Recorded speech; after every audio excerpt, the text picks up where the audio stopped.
Bismillahirrahmanirrahim. Assalamualaikum warahmatullahi wabarakatuh. Alhamdulillahirabbil alamin wassalatu wassalamu ala sayyidina Rasulillah wa ala alihi wa sahbihi ajma'in, amma ba'du. Pemirsa Pandawa NW Official dimanapun berada, bagaimana kabar hari ini? Semoga semuanya tentunya dalam keadaan sehat walafiat dan tak kurang satu apapun, dan terus semangat tentunya dalam menjalankan ibadah-ibadah di bulan suci Ramadan ini. Baik, kembali bersama saya Muhammad Samsul Hidir, tentunya di gelaran acara Ada Apa di Ramadan, yang tentunya akan membahas dan menjawab pertanyaan-pertanyaan seputar Ramadan yang tentunya telah ditanyakan oleh pemirsa Pandawa NW Official dimanapun berada. Oke, baik, pemirsa dimanapun berada, seperti biasa juga kami telah mendatangkan narasumber yang tentunya akan menjawab semua pertanyaan-pertanyaan yang sudah dilayangkan oleh pemirsa semua yang ada di rumah, yaitu yang telah hadir di kesempatan hari ini ada Al-Ustaz Hurnawijaya, KH MSc. Assalamualaikum Ustaz. Waalaikumsalam warahmatullahi wabarakatuh. Gimana kabar Ustaz hari ini? Sehat dan puasa tetap lancar. Alhamdulillah Ustaz. Jadi pemirsa dimanapun berada, beliau ini adalah dosen tetap di Fakultas Syariah Universitas Islam Negeri Mataram, dan beliau juga selaku pimpinan Pondok Pesantren Darut Taqwa Al Khairiyah Nahdlatul Wathon Teku. Beliau juga ini salah satu alumnus ma'had terkemuka di Nusa Tenggara Barat, yaitu Ma'had Darul Quran wal Hadis Al-Majidiyah Asy-Syafi'iyah Nahdlatul Wathon Anjani, Lombok Timur. Baik Ustaz, ini kami sudah merangkum beberapa pertanyaan, baik itu pertanyaan yang sudah dilayangkan oleh pemirsa yang ada di rumah. Ada beberapa pertanyaan yang akan penunggu jawab nih Ustaz. Langsung saja Ustaz, yang pertama niki, banyak yang beredar tulisan-tulisan keutamaan dari sholat taraweh, keutamaan dari malam pertama ini, malam kedua ini, sampai seterusnya, sampai keutamaan malam ke-30. Ini banyak pro kontra Ustaz. Ada yang mengatakan, wah itu mengada-ngada, tidak ada dalilnya dan sebagainya. Nah, ini menurut pendapat Ustaz ini bagaimana? Silakan Ustaz. Oke. Bismillahirrahmanirrahim. Assalamualaikum warahmatullahi wabarakatuh. Waalaikumsalam warahmatullahi wabarakatuh. Alhamdulillah wassalatu wassalamu ala sayyidina Rasulillah, amma ba'du. Bang Ustaz Hidir yang kami hormati dan segenap pemirsa Pandawa NW Official yang berbahagia. Jadi pertanyaan tentang penyebutan keutamaan tarawih di setiap malam selama bulan suci Ramadan memang cukup banyak kita dengar dan populer di kalangan masyarakat. Di antaranya sebagian menganggap bahwa itu adalah hadis, sebagian lagi berkata itu bukan hadis dan tidak boleh disandarkan kepada Nabi Shallallahu Alaihi Wasallam. Kita jawab bahwa ya, sebutan tentang keutamaan tarawih untuk setiap malam di malam bulan suci Ramadan itu adalah bukan hadis dan tidak bersumber dari Nabi Shallallahu Alaihi Wasallam. Oleh karena itu sebaiknya tidak lagi atau tidak digunakan untuk ya menyampaikan sebagai hadis gitu. Jadi tidak disampaikan bahwa ini berasal dari ucapan Rasulullah Shallallahu Alaihi Wasallam. Jadi ada dua hal yang perlu kita catat kenapa ungkapan-ungkapan tersebut bukan hadis. Yang pertama adalah karena secara faktual Nabi Shallallahu Alaihi Wasallam tidak melaksanakan sholat tarawih secara berjamaah bersama para sahabat. Jadi beliau selama Ramadan 9 kali beliau berpuasa, berarti melewati 9 Ramadan, itu tidak pernah ngepul selama 1 bulan melaksanakan tarawih di Masjid An-Nabawi bersama para sahabat. Tetapi beliau hanya melaksanakannya 3 hari saja. Jadi beliau biasanya melaksanakan hanya 3 malam saja, Setelah itu kemudian beliau akan masuk ke ruangan beliau atau melaksanakan sholat tarawih itu di kamar beliau atau di rumah beliau. Nah, ini adalah indikasi bahwa beliau melaksanakannya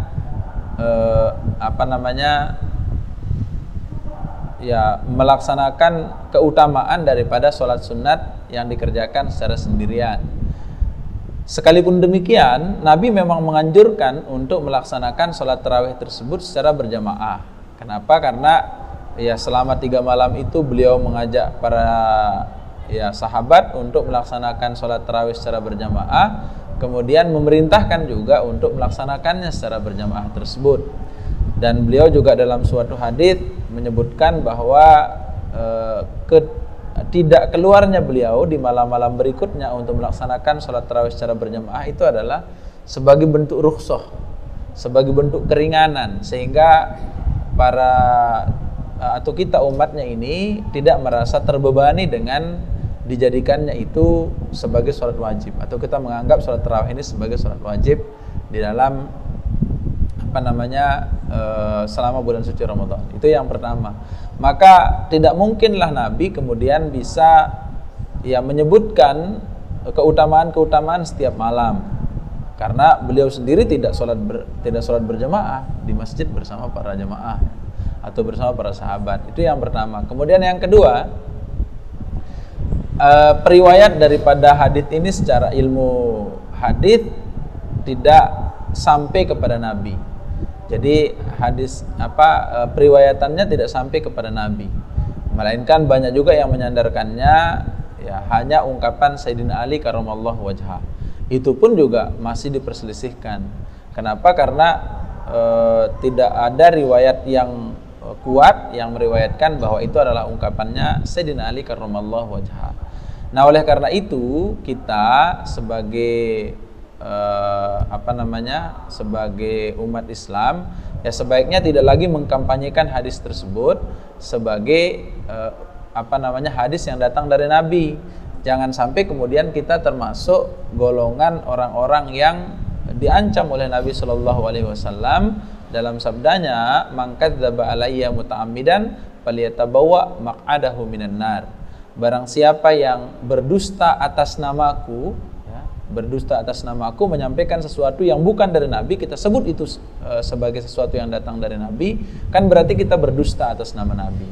Nah, maka falyatabawwa maq'adahu minan nar, maka hendaklah dia mempersiapkan diri untuk masuk ke dalam api neraka. Nauzubillahi min dzalik. Nah, oleh karena itulah biar kita tidak termasuk golongan orang yang diancam oleh Nabi ini, sebaiknya tidak menyandarkan hadis tersebut atau tidak menyandarkan ungkapan-ungkapan tersebut bersumber dari Nabi Shallallahu Alaihi Wasallam. Adapun cukuplah hadis-hadis yang menyebutkan keutamaan bulan suci Ramadan, tarawih di malam-malam bulan suci Ramadan itu dengan satu hadis saja, "Man qama ramadhana imanan wa ihtisaban ghufira lahu ma taqaddama min dzambi." Jadi barang siapa yang mendirikan malam-malam bulan suci Ramadan, mendirikan tidak hanya dalam bentuk sholat tarawih, tapi juga tadarus Al-Quran, kemudian membaca buku-buku barangkali, atau berdiskusi keislaman, atau bersilaturahim bahkan Jadi perbuatan-perbuatan baik yang kita lakukan selama malam bulan suci Ramadan itu kita isi dia dengan ibadah-ibadah kepada Allah Subhanahu wa taala, maka itu cukup sebagai motivasi yang sangat besar. Karena apa? Barang siapa yang menghidupkan malam-malam bulan suci Ramadan dengan ibadah, dengan penuh iman, wahtisaban, dan penuh keikhlasan, ghufira lahu ma taqaddama min dzambi. Niscaya Allah Subhanahu wa taala akan mengampuni dosa-dosanya yang telah lalu, Jadi diampunilah dosa-dosanya yang telah lalu. Wa fi riwayatin wa ma ta'akhkhar, bahkan dosa-dosa yang akan datang juga.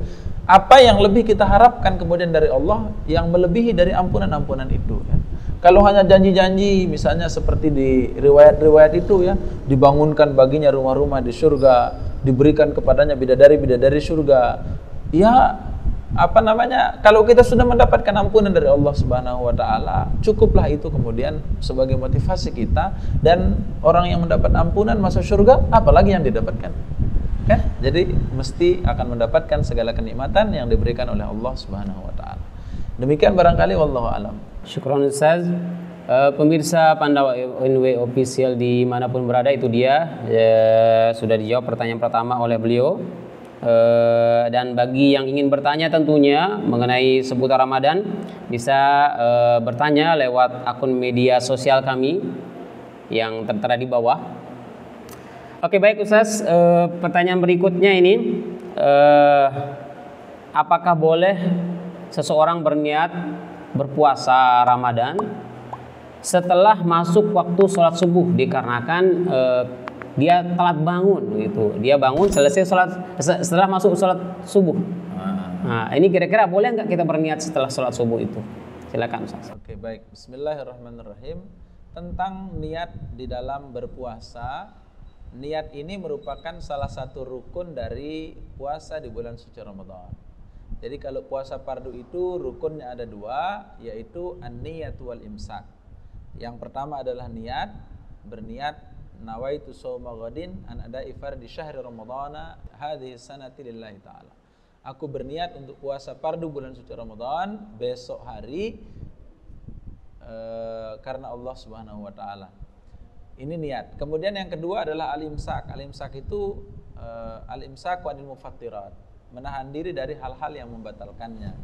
Nah, ini dua rukun puasa. Kaitannya dengan niat itu, di dalam kitab para ulama menyebutkan, terutama mazhab Syafi'i dan Imam Syafi'i sendiri, tentang wajibnya kita berniat berpuasa di setiap malam bulan suci Ramadan. Dan hal itu karena adanya sabda Nabi sallallahu alaihi wasallam yang menyebutkan malam yubayyitis siyama minal laili fala siyama lahu.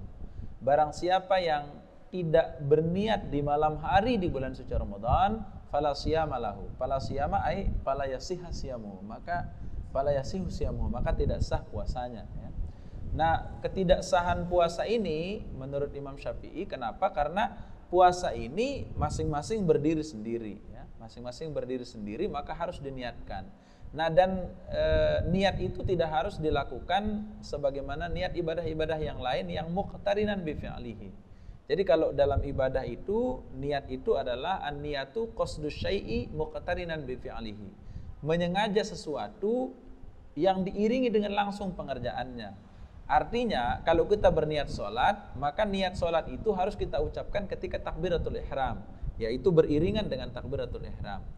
Kemudian ibadah-ibadah yang lain juga begitu. Berwudu kita niat itu ketika basuhan pertama wajib, yaitu ketika membasuh muka. Nah, adapun puasa ini diberikan mausu'ah ya. Diberikan mausu'ah, keluasan. Diberikan mausu'ah, keluasan selama masih dalam satu malam, maka niatnya boleh dan sah ya. Sehingga kita punya kesempatan untuk berniat dari sejak berbuka puasa, selesai berbuka puasa dari maghrib itu sampai dengan tibanya waktu subuh. Dan itu bisa dilakukan. Nah, kalau tidak sempat berniat dari sejak berbuka sampai dengan tibanya waktu subuh itu, lalu terbangun setelah subuh, maka puasa orang tersebut tidak sah. Kenapa? Karena kurang rukunnya. Jadi puasanya tidak sah karena tidak sempat berniat. Karena tidak sempat berniat berarti kurang rukun. Sesuatu yang tidak ada rukunnya, maka pekerjaan tersebut menjadi batal dan tidak memenuhi syarat ya. Nah, ini dari sisi sah atau tidaknya puasanya kalau hendak berniat di waktu subuh.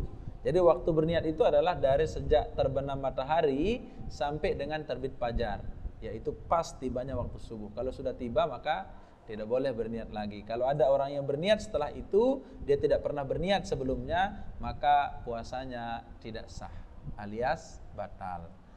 Nah, kecuali, ada kecualinya, kecuali dalam jumhur ulama menyebutkan kecuali bagi orang yang sudah berniat di malam pertama bulan suci Ramadan dengan niat nawaitu shauma syahri ramadhana kullihi. Aku berniat selama 1 bulan Ramadan untuk berpuasa seluruhnya. Nah, dengan berniat seluruhnya di malam pertama itu, dengan tidak lupa bertaklid kepada Al-Imam Malik radhiyallahu anhu, maka puasanya dianggap sah karena dia sudah berniat selama 1 bulan lamanya. Tapi kalau tidak pernah berniat di awal Ramadan untuk berniat sebulan penuh itu, kemudian suatu malam ternyata ia lupa untuk berniat sampai kemudian terbangun setelah tibanya waktu subuh, maka puasanya tidak sah alias batal. Demikian, Allah Ta'ala alam. Baik, syukron jazilan Ustaz atas jawabannya. Itu dia pemirsa Pandawa NW Official dimanapun berada. Baik Ustaz, pertanyaan berikutnya Ustaz. Bolehkah kita mengqada sholat taraweh atau witir di siang hari bulan puasa? Mungkin ini karena orangnya rajin Ustaz, sudah terbiasa. Jadi mungkin ada sebab lain hal dia tidak sempat melaksanakan sholat taraweh ataupun sholat. Nah, bolehkah diqada di siang harinya? Nah, silakan Ustaz. Ya, bismillahirrahmanirrahim.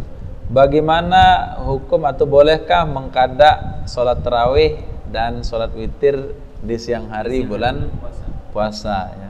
Kita jawab karena ini adalah sholat sunat dan waktunya itu adalah ba'da sholatil isya ya. Kemudian witir itu juga disuruhkannya, diperintahkannya kita juga setelah sholat isya di akhir malam, maka tidak ada anjuran untuk mengqadanya di siang hari bulan puasa. Jadi tidak ada anjuran tidak ada anjuran karena ini juga berkaitan dengan ibadah. Maka kalau kita melakukannya di siang hari di bulan puasa itu berarti kita menyalahi dari ketentuan, dan menyalahi dari ketentuan alias kita membuat-buat gitu ya. Kita membuat-buat misalnya dengan alasan saya kan tetap taraweh, nah gara-gara ini suatu malam saya sangat lelah kemudian tidak bisa. Nah, itu tidak usah dikerjakan, berarti kita lolos ya. Sesuatu yang sunat ya, kesunahannya hanya pada saat itu saja. Kalaupun tidak terluput ya masih ada sunnah-sunnah yang lain yang bisa kita lakukan ya. Jadi masih ada sunnah-sunnah yang lain yang bisa kita lakukan, yaitu ada ya sholat sunat duha misalnya. Kemudian kalaupun mau memperbanyak sholat sunat juga bisa di siang hari bulan puasa, misalnya dengan melaksanakan sholat sunat tasbih, sholat sunat mutlak ya. Nah, dan sholat-sholat sunat rawatib lainnya juga perlu untuk kita laksanakan. Atau kalaupun tidak harus sholat juga bisa kita laksanakan membaca Al-Quran, qiraatul Quran bitadabburin ya, membaca Al-Quran sambil mentadabburkan maknanya misalnya. Nah, itu ada sekian banyak kesunahan yang bisa kita lakukan. Oleh karena itu kalau misalnya tidak sempat sholat tarawih, tidak sempat sholat witir di malam harinya, tidak perlu diqada di siang hari di bulan puasa. Demikian, Allah Ta'ala a'la wa a'lam. Baik, pemirsa, ada apa di Ramadan yang dirahmati oleh Allah Subhanahu wa Ta'ala? Ya, mungkin buat yang rajin-rajin sholat taraweh, ya kalaupun lupa mengerjakannya atau tidak sempat di malam harinya ya masih banyak di sholat-sholat sunat. Iya, dianggap gugur saja ya. Masih banyak sholat-sholat sunat yang bisa dikerjakan yang lain. Tidak perlu diqada ya. Terlalu rajin kayaknya. Baik, Ustaz. Pertanyaan berikutnya ini, Ustaz. Ada seorang ibu yang kalau dia berpuasa itu merasa lemah dan kadang-kadang juga khawatir, Ustaz. Ya. Seorang ibu yang hamil. Nah, sedang hamil. Nah, dia khawatir. Apakah ini kekhawatirannya itu bisa menyebabkan dia boleh nggak untuk tidak melaksanakan puasa? Silakan, Ustaz. Baik, bismillahirrahmanirrahim. Terkait dengan perempuan yang sedang hamil atau sedang menyusui, salah satu rukhsah di dalam Islam itu adalah adanya rukhsah dan keringanan untuk tidak berpuasa bagi perempuan yang hamil atau perempuan yang sedang menyusui. Jadi ini merupakan salah satu rukhsah, salah satu keringanan, di mana orang yang sedang hamil atau orang yang menyusui itu jika ia tidak mampu untuk berpuasa, maka dibolehkan baginya untuk iftar atau berbuka puasa, untuk tidak berpuasa. Akan tetapi ada beberapa ketentuan yang perlu diingat, yang perlu dicatat dan perlu diperhatikan jika ada seseorang yang melakukan atau seseorang yang tidak berpuasa di bulan suci Ramadan gara-gara hamil atau menyusui tersebut.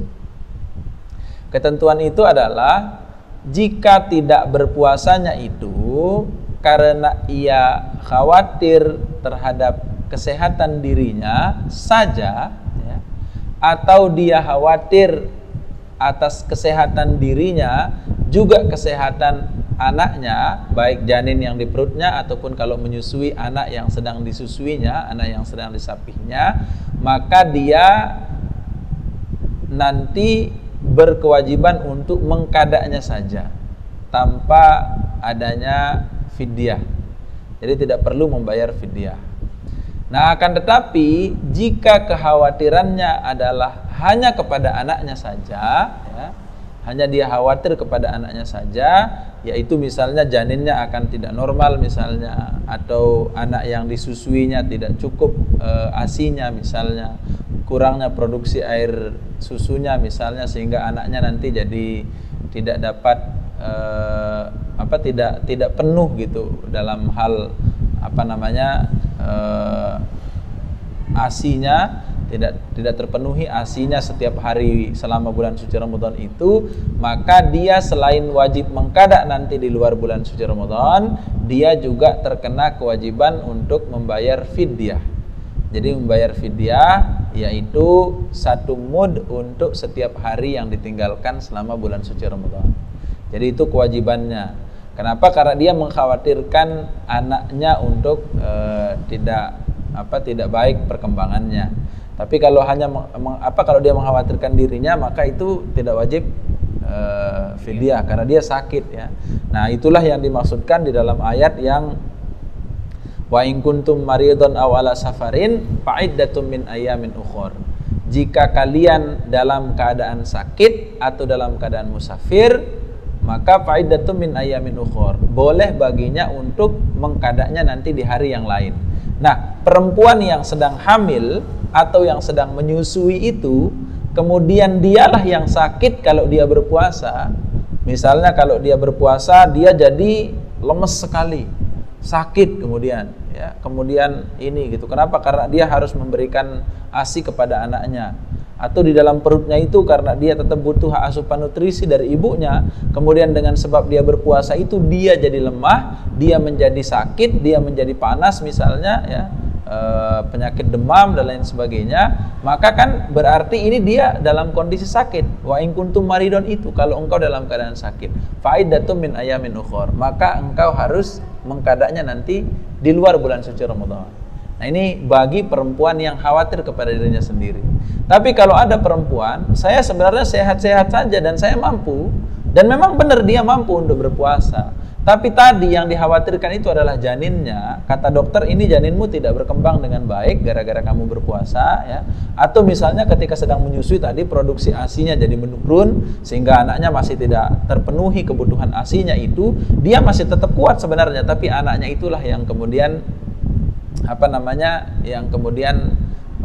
tidak bisa terpenuhi kebutuhannya.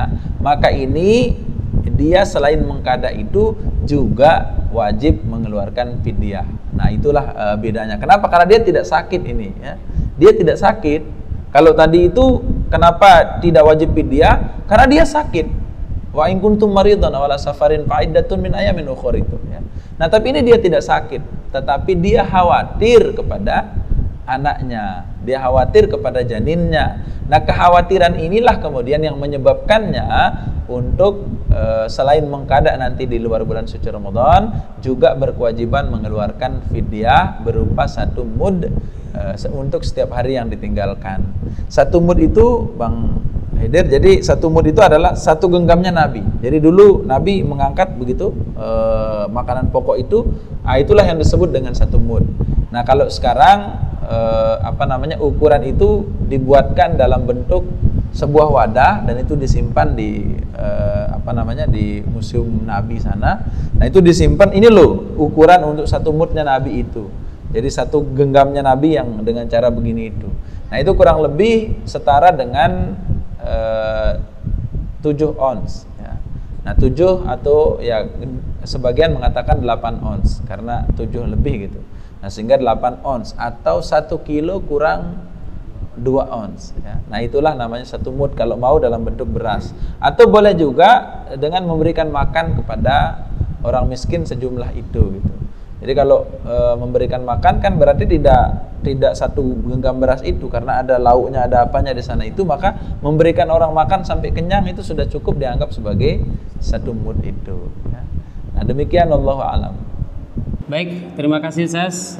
Para ibu-ibu hamil yang ada di rumah, sangat jelas sekali tadi jawaban dari Ustaz kita.